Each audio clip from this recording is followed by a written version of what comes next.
तो नेपाली मित्रों सुनिए प्रेम कैदी जी को क्या कहते हैं। हसिना मात्रै भएको होइन, अब दोस्रो भाग्नेमा छ मोदी, अब भाग्ने त्यसपछि मात्रै केपी ओलीहरुको आउँछ। तो इनका कहना है कि भारत से अब मोदी के भागने की बारी है और नेपाल से ओली के भागने की बारी है। हम प्रेम कैदी के बारे में 4-5 पॉइंट ऐसे आपको बताएंगे जो आप नहीं जानते हैं। भले ही आप इनका समर्थन करते हैं या नहीं करते हैं, उससे हमें कोई लेना देना नहीं है। हमारा काम है आपको सच बताना। तो इनका कहना है कि ओली नेपाल से भागेंगे और मोदी भारत से भागेंगे, जैसे श्रीलंका से माफ कीजिए बांग्लादेश से शेख हसीना भागी। तो पहली बात, भारत से मोदी को कोई नहीं भगा सकता। कारण भारत में सैनिक तख्ता पलट नहीं हो सकता और नेपाल में भी सैनिक तख्ता पलट नहीं हो सकता। भारत में सैनिक तख्ता पलट करने के लिए कम से कम 30 लाख एक्टिव आर्मी चाहिए, एक्टिव आर्मी, ठीक है। और नेपाल में सैनिक तख्ता पलट करने के लिए 3 लाख एक्टिव आर्मी चाहिए, जो कि न नेपाल के पास 3 लाख एक्टिव आर्मी है और न इंडिया के पास में 30 लाख एक्टिव आर्मी। यानी सैनिक तख्ता पलट नहीं हो सकता, न नेपाल में न भारत में।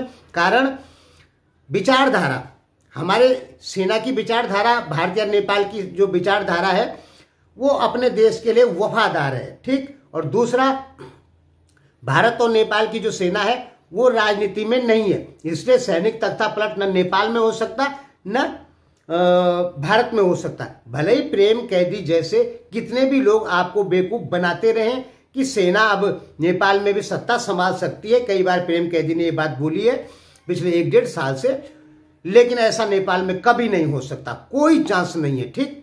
यानी सैनिक तख्ता पलट नेपाल और भारत में नहीं हो सकता। दूसरा, आर्थिक तख्ता पलट नेपाल और भारत में नहीं हो सकता।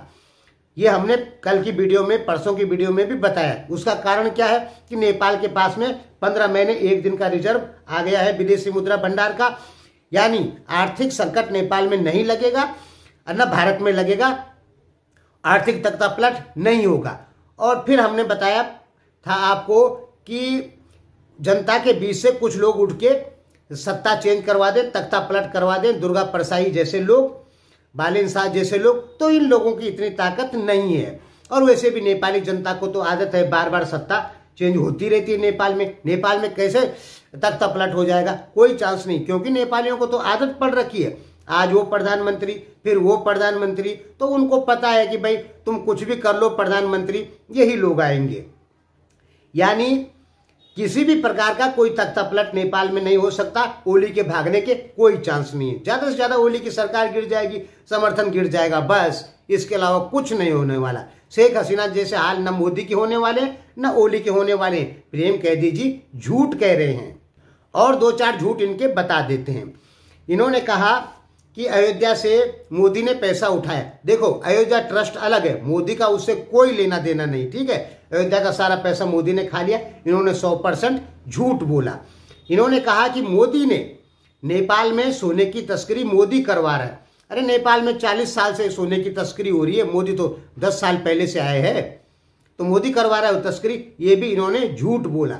इन्होंने बोला कि चाइना नेपाल को 100 खरब डॉलर देने वाला है। हिमाल ऑनलाइन टीवी पर वो वीडियो है 1.5 साल पहले की, जब इन्होंने कहा कि 100 खरब डॉलर देगा चाइना नेपाल को। 100 खरब डॉलर का मतलब होता है 10,000 बिलियन डॉलर। 10,000 बिलियन डॉलर का मतलब होता है नेपाल की 222 साल की जीडीपी। यानी अगर चाइना नेपाल को 100 खरब डॉलर देता है तो 222 साल तक नेपाली बैठकर खा सकते हैं। नेपाल की जीडीपी मात्र 45 बिलियन डॉलर और चाइना नेपाल को कितना दे रहा है? 10,000 बिलियन डॉलर, यानी 10 ट्रिलियन डॉलर। 10 ट्रिलियन डॉलर कितना हुआ? नेपाल की 222 साल की जीडीपी, यानी 222 साल तक नेपालियों को कोई करने की जरूरत नहीं। तो इतना पैसा चाइना दे सकता है। चाइना के पास तो मात्र विदेशी मुद्रा भंडार 3 ट्रिलियन डॉलर है, 3,000 बिलियन डॉलर है। वो नेपाल को 10,000 बिलियन डॉलर कहां से देगा? ये भी इन्होंने 100% झूठ कहा। सोशल मीडिया पे नेपाल को सबसे ज्यादा बदनाम करने वाले जो आदमी है उनमें एक है प्रेम कैदी। ये नेपाल को बहुत बदनाम करते हैं। ये बोलते हैं नेपाल भूखा मरने वाला है, नेपाल बच देना। मैंने कई बार बोला कि ऐसे से नेपाली विश्लेषक बोलते हैं, वो यही बोलते हैं, और भी हैं 2-4। ये यही बोलते हैं नेपाल बचने वाला छैना, नेपाल खत्म भई सक्यो, ठीक। अब नेपाल में आर्थिक संकट लगेगा। इन्होंने 1.5 साल पहले कहा था कि बस 2 महीने के अंदर अंदर नेपाल में उथल पुथल हो जाएगा, आर्थिक संकट लग जाएगा, खाने के लिए पैसा नहीं रहेगा नेपालियों के पास में। सरकार ने इतनी निकम्मी है, इतनी खराब है नेपाल की सरकार कि अब हम लोग खाना कहाँ से खाएंगे, और खूब भड़का रहे थे ये जनता को, जबकि ऐसा कुछ नहीं हुआ। इन्होंने 100% झूठ बोला और उल्टा इनके जैसे लोगों ने पूरी दुनिया में नेपाल को बदनाम करवाया। इनके जैसे लोगों ने झूठे वीडियो बनाए कि नेपाल में आर्थिक संकट लगने वाला है और नेपाल की बुरी कंडीशन होने वाली है, और तब जाके विदेशी मीडिया ने भी इसी टाइप के वीडियो बनाए जिससे कि विश्व में नेपाल बदनाम हुआ। देखिए, मुझे पता है कि आप लोग सोचते हैं कि प्रेम कैदी राजशाही का समर्थन करते हैं और हिंदुओं की बात करते हैं। प्रेम कैदी कोई राजशाही का समर्थन नहीं करते, ये केवल बोलते हैं, बात खत्म। ठीक, ये कम्युनिस्ट हैं। ये बोलते हैं कि ये ईसाइयों का विरोध करते हैं, मुसलमानों का समर्थन करते हैं। ध्यान में रखिए, नेपाल और भारत के लिए सबसे बड़ा जो सरदर्द है वो है इस्लाम। ईसाइयत दूसरे नंबर पे। ईसाइयत में तो ये है कम से कम बहु बेटियों की इज्जत तो सुरक्षित रहती है, लेकिन इस्लाम में वो नहीं रह पाता। इस्लाम का कंप्लीट ये है कि जहां 50-60% मुस्लिम हो गए वहां आप अपनी बहु बेटियों की इज्जत सुरक्षित नहीं रख सकते, क्योंकि वो तलवार के बल पे फैला हुआ धर्म है, उसे तलवार के बल पे फैलाया जाता है। ईसाइयत जो है वो पैसा देके, लालच देके फैलाया जाता है। ईसाइयत में जबरदस्तीकरण कुछ नहीं है, इस्लाम में सब जबरदस्ती है। धर्म चेंज करो या तो फिर ऊपर जाओ। तो नेपाल और भारत के लिए मौजूदा स्थिति में सबसे ज्यादा जो खतरा है वो इस्लाम से है, ईसाइयत से दूसरे नंबर पे। तो यदि ये हिंदूवादी होते तो इस्लाम का विरोध करते। बांग्लादेश में जो परिस्थिति हो रखी है हिंदुओं के साथ, उसके विरोध ये करते, बोलते हिंदुओं के साथ अत्याचार हो रहा है। ऐसा इन्होंने कुछ नहीं कहा, क्योंकि ये इस्लाम को समर्थन देने वाले लोग हैं। आपके सामने नहीं देंगे क्योंकि उन्हें पता है कि आप लोग नाराज हो जाएंगे, लेकिन ये लोग इस्लाम को समर्थन देते हैं, ईसाइयत का विरोध करते हैं। नेपाल को आर्थिक संकट लगेगा, सबसे ज्यादा बदनाम करने वाले व्यक्तियों में एक हैं प्रेम कैदी। इन्होंने नेपाल का अपमान करवाया। ठीक, अब एक इनका और पॉइंट भी बताते।